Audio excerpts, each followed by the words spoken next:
संस्था आमची महाविकास आघाडी करण्याची सगळ्यांची मानसिकता आहे. कार्यकर्त्याच्या भावना जाणून घेण्यासाठी आज खरं तर ही बैठक आयोजित केली होती आणि सगळ्या कार्यकर्त्यांचं म्हणणं आहे की बाबा महाविकास आघाडी झाली पाहिजे.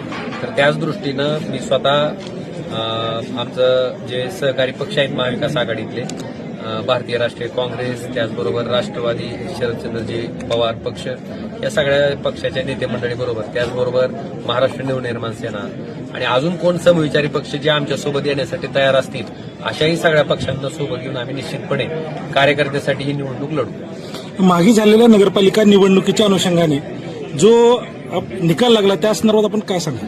एक लक्षात घ्या, प्रत्येक माणूस निवडणूक लढवत असताना प्रत्येक निवडणूक ही सारखी नसते आणि त्या निवडणुकीत उभे राहणारे उमेदवार, त्याच्यातली परिस्थिती, त्याच्यानुसार त्या ठिकाणी मताचं विभाजन होत असतं आणि निश्चितपणे त्या ठिकाणी आमच्या सगळ्या कार्यकर्त्याची भावना होती की लोकसभा झाली, विधानसभा झाली, आता ही नेते मंडळाच्या निवडणुका झाल्या, आता कार्यकर्त्यांच्या ही निवडणूक आहेत. त्यामुळे आमच्या पक्षाची ताकद, संघटनेची ताकद ही कार्यकर्ता आहे आणि कार्यकर्त्यांची भावना होती की बाबा ही निवडणूक आम्हाला लढू द्या तुम्ही, आणि कार्यकर्त्याच्या भावनेप्रमाणे आम्ही त्यांच्या भावनेचा आदर राखत त्या ठिकाणी त्यांना ही निवडणूक लढवण्याच्या बाबतीत त्यांच्यावर निर्णय सोपवला होता.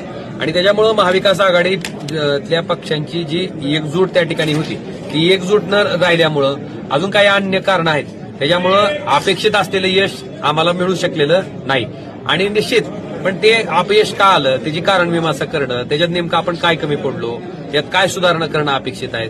तर या सगळ्या बाबतीतली चर्चा आजच्याही मेळाव्यात आम्ही झालेली आहे आणि त्याचं आम्ही आत्मचिंतन करू आणि निश्चितपणे जनतेला अपेक्षित असणारं काम आमच्याकडनं कसं होईल याच्यासाठी प्रयत्नशील राहू. येणाऱ्या स्थानिक स्वराज्य संस्था निवडणुकीत मोठा भाऊ कोण असेल महाविकास आघाडीमध्ये? एक लक्षात घ्या, मोठा छोटा हा विषय नाही. प्रत्येक जिल्हा परिषदचा आता जिल्हा परिषदचा जो अध्यक्ष आहे तो जिल्हा परिषदच्या सदस्यातनं त्या ठिकाणी निवडला जाणार आहे. त्यामुळे प्रत्येक जिल्हा परिषद मतदारसंघाची परिस्थिती ही वेगळी आहे. त्यामुळे त्या जिल्हा परिषद मतदारसंघामध्ये तिथला कार्यकर्ता हा कुणाचा ताकदीचा आहे, निवडून यायचं जे मेरिट आहे, इलेक्टिव्ह मेरिट, ते कुठल्या कार्यकर्त्याचं आहे, असं सगळं गृहीत धरून आम्ही सगळे घटक पक्ष सुद्धा केवळ पक्षाचा अभिनिवेश ठेवून अमुकच पक्षाचा निवडणुकीचा उमेदवार पाहिजे, तमुकच पक्षाचा पाहिजे असं न करता निवडून यायची क्षमता ज्या कार्यकर्त्यामध्ये असेल त्या पक्षाच्या कार्यकर्त्याला संधी देण्यावर आमचं त्या ठिकाणी भर असणार आहे आणि निश्चितपणे तशा पद्धतीचं नियोजन आम्ही करू.